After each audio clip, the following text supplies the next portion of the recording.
যেহেতু আমরা 2 বছর একটা সাবস্টেন্সিয়াল টাইম আমাদের সংস্কারের জন্য কার্যক্রমের জন্য পরিচালনা করেছি, আজকে আমরা চেষ্টা করব যে আপনাদেরকে পরিপূর্ণ সেই ধারণা দেওয়া। যদিও আমরা দাপ্তরিকভাবে আমাদের যে বিভিন্ন যে স্টেক হোল্ডার যারা আছে, গভর্নমেন্ট মেশিনারি, সিভিল সোসাইটি, সকল জায়গায় এবং আমাদের যারা অন্যান্য সকল ক্ষেত্রে, ইভেন বিভিন্ন বৈদেশিক যে আমাদের সংস্থাগুলো আছে, বৈদেশিক যে বিভিন্ন সাহায্যকারী সংস্থা আছে, সবার সাথে আমরা যে সময়ে সময়ে যে ইন্টারাকশন করে থাকি, সেই ইন্টারাকশনের সময় আমরা মোটামুটি ধারণা সকলের পরিষ্কার। কিন্তু সাংবাদিক বন্ধুদের সাথে আসলে আমরা এগুলো নিয়ে বিস্তারিত কথা বলার সুযোগ হয় নাই, যেহেতু কাজগুলো চলমান ছিল।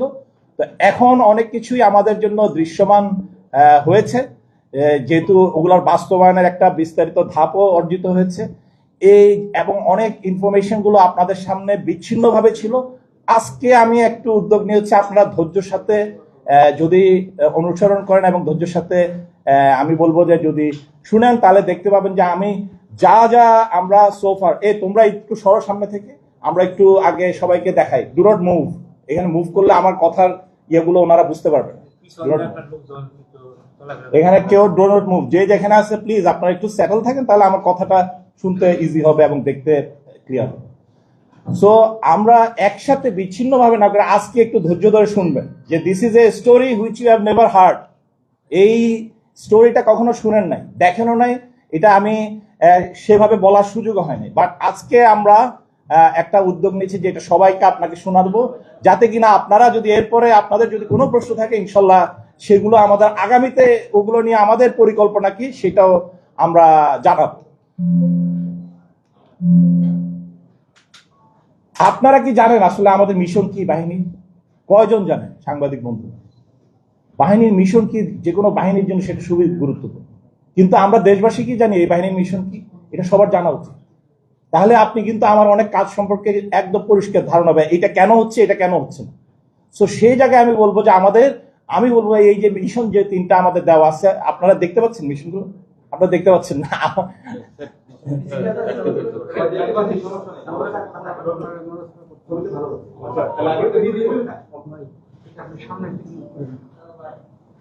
সো আমাদের যে মিশন, পাবলিক সেফটি এবং সিকিউরিটি এনশিওর করা, এবং আমাদের বাংলাদেশের যে সোশিও ইকোনমিক ডেভেলপমেন্ট উন্নয়নের ক্ষেত্রে আমাদের বাহিনীর যে 60 লক্ষ সদস্য, 3 কোটি পরিবার আছে আমাদের, সেই পরিবারকে ইনভলভ করে আত্মনির্ভরশীল করা একটা বাহিনীর, এই বাহিনীর মিশনের মধ্যে একটা।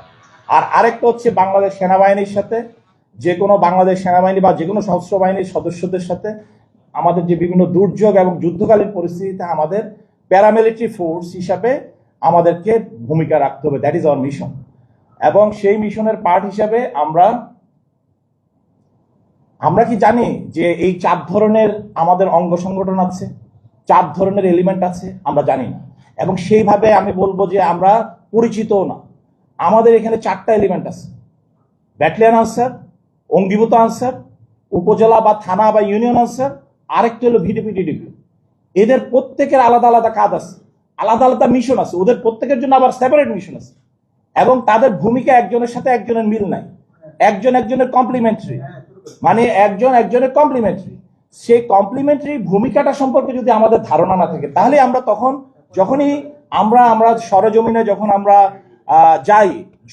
যখন আমরা বিভিন্ন ভূমিকায় যাই, তখন দেখা যায় যে আমরা অনেক সময় একটার সাথে একটাকে মিক্স আপ করে ফেলি।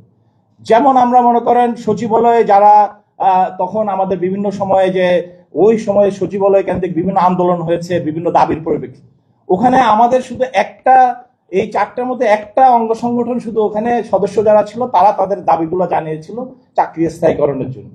তো সেই কারা এটা কিন্তু সবাই না, অনলি একটা element. Out of our 60 lakh they are only 50,000 or plus, এই ধরনের।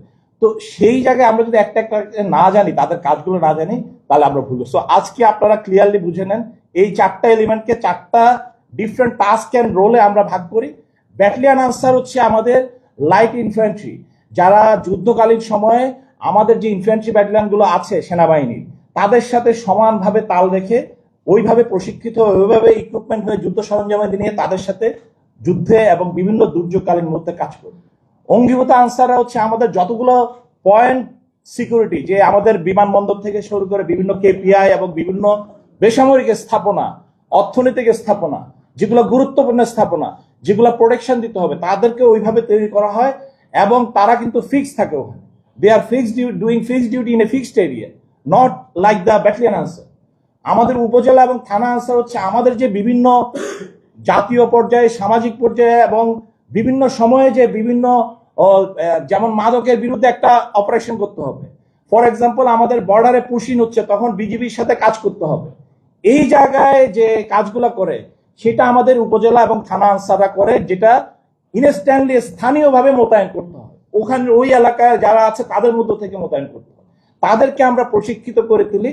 এবং এরা যুদ্ধক্ষেত্রে কিন্তু যখন যুদ্ধ হবে, বাংলাদেশে যে আমাদের লিবারেশন ওয়ারের সময় যে আমাদের যে মুক্তিযোদ্ধা যারা, সেই মুক্তিযোদ্ধাদের যে ভূমিকা, যে গণমানুষের থেকে যে যারা তৈরি হয়েছিল, দিস ইজ দ্য এলিমেন্ট।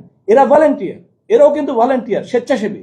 ওদেরকে প্রশিক্ষিত করে উপজেলা এবং থানা পর্যায়ে তৈরি করা হয় কোম্পানি আকারে, লাইক আমাদের army, but they are not like battalion Ansar. এটার সাথে এটাকে মিশানো যাবে না।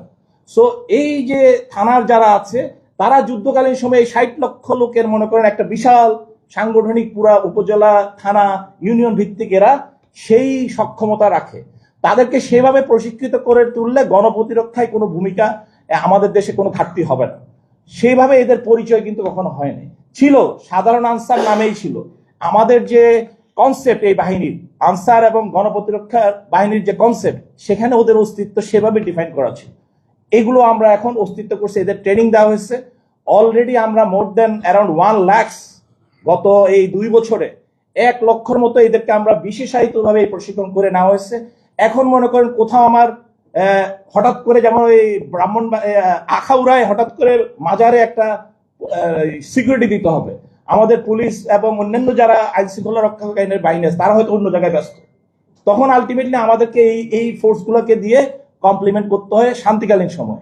আর যুদ্ধকালীন সময় কিন্তু আপনার এই যে বিভিন্ন জায়গায় যে আমাদের মুক্তিযোদ্ধারা যেভাবে গেরিলা অ্যাক্টিভিটিস করছে, ওরা কিন্তু সেই কাজটা করবে। তো এইভাবে, আর ভিডিপি টিডিপি হলো সামাজিক আন্দোলন, তারা সামাজিক, আজকে মাদকের বিরুদ্ধে সামাজিক সচেতনতা এবং যে আমাদের যে মনে করেন সব পলিথিনে ভরে গেছে, পরিবেশ নষ্ট হয়ে যাচ্ছে, তো সেই জায়গায় ক্লিন বাংলাদেশ করতে হবে। এই যে ক্লিন বাংলাদেশ করতে হবে, বাল্য বিবাহ ঠেকাইতে হবে, সামাজিক যতগুলো আন্দোলন আছে, সামাজিক আন্দোলনে আমাদের ভিডিপি টিডিপি যারা আছে তারা সরাসরি ভূমিকা রাখে, যাতে সমাজে একটা সাধারণ জনগণ হিসেবে কাজ করবে। এই জিনিসটা যদি আমাদের জানা না থাকে, তখন কিন্তু আমরা একটার সাথে একটা মিক্স আপ করে ফেলি, এবং তখনই দেখা যায় এদের ভূমিকা নিয়ে ভিডিপিকে আনসারের জায়গায় ফেলতেছে, আনসারকে ভিডিপির জায়গায় ফেলতেছে। তো এটা আজকে আপনাদেরকে ক্লিয়ার করে দিলাম। এবং এইটাও কিন্তু আমাদের এই 2 বছরে যে সংস্কার কার্যক্রম হচ্ছে, সেটার ওয়ান অফ দ্য মেইন ইয়ে। এবং আপনারা যে শুনছেন সবসময় 60 লক্ষ, জিজ্ঞেস করেন যে 60 লক্ষ কোথায়, this is the place where 60 লক্ষ। এটা ভালো করে দেখে নেন। এই যে 60 লক্ষ হচ্ছে কিন্তু আমার ভিলেজ থেকে শুরু হয়। প্রতিটা ভিলেজে আমার কিন্তু একটা করে ভিডিপি প্লাটুন এবং একটা ফিমেল প্লাটুন আছে, সেই মানে মহিলা ভিডিপি। এটা বাংলাদেশে আর কারো নাই, যে আমার দুইটারই অস্তিত্ব একসাথে আছে। প্রতিটা সিটিতে এবং মিউনিসিপ্যালিটিতে, যে ওয়ার্ডে, প্রত্যেকটা ওয়ার্ডে আমার প্লাটুন আছে, প্রত্যেকটা উপজেলায় আছে কোম্পানি। এবং ন্যাশনাল লেভেলে এইটা যখন যোগ হয়, তখন এইভাবে আপনারা তো দেখতে পাচ্ছেন না, এইটা হচ্ছে মেইন। আপনারা এগুলো না দেখলে বুঝবেন না এই বিউটিটা। আচ্ছা, তো এই জায়গাটাই হচ্ছে এই যে 60 লক্ষের বিস্তারিত বর্ণনা হচ্ছে এটা। এখন বলবেন যে এটা কই, ওয়ার দে? তাদেরকে তো আমরা দেখি না, তাদেরকে তো আমরা বিচ্ছিন্ন ভাবে দেখি। দেখেন না, কারণ তার কোনো অ্যাকাউন্টেবিলিটি নেই, তার কোনো অস্তিত্ব নাই। কেন? কারণ তাকে তো কোথাও একটা হিসাব রাখতে হবে। এই যে 60 লক্ষ লোককে আগে হিসাব রাখার জন্য একমাত্র মাধ্যম ছিল মাস্টার রোল এন্ড টিপসই। তো মাস্টার রোল তো এরকম অনেক ভারী হয়ে যাবে, বস্তা ভর্তি হয়ে যাবে পুরো দেশের, যদি আমি এক জায়গায় আজকে আমি হেডকোয়ার্টারে বসে দেখতে চাই। It is not possible. আমরা গত 2 বছরে যেটা করছি, আমাদের এই ডেটাবেস তৈরি করে ফেলছি, যেখানে 100% 60 লক্ষকে আমরা accountable with every individuals profile, যেটা আমি পরে আপনাদেরকে দেখাবো, এটা এখন বলছি না। তো সেই জায়গাটায় আমরা অলরেডি এদের অ্যাকাউন্টেবল করে ফেলছি। এখন আপনি যদি বলেন যে অমুক গ্রামের অমুক ইউনিয়নের কোথায় কে আছে, we can give you the exact picture, কোথায় কে আছে সেই অস্তিত্বটা এখন চলে আসে। So now we can claim that we have our this people. এখনো অ্যাচিভ করা যায়নি। আমরা গত 2 বছরে নতুন করে, কারণ আগের যারা আছে এরা তো ওইভাবে তৈরি হয়নি, তারা তো বিভিন্ন রাজনৈতিক বিভিন্ন ভাবে এই বাহিনীকে ব্যবহার করা হয়েছে। তো সেই জায়গায় আমরা এখন নতুন করে তৈরি করা হয়েছে 4.5 লক্ষ, আমরা 4 লক্ষের মতো নতুন করে ট্রেনিং করছি। তাদেরকে আপনার ইলেকশনে শক্তভাবে দাঁড়াইতে দেখছেন। আগে যেরকম মাদা ভাঙ্গা করে দাঁড়াইতো, এরা কিন্তু এখন শক্ত করে দাঁড়াইছে। তো সেই জায়গাটায় আমি বলবো যে আমাদের এই 60 লক্ষ লোকের অস্তিত্বটা আপনারা দেখতে পেয়েছেন।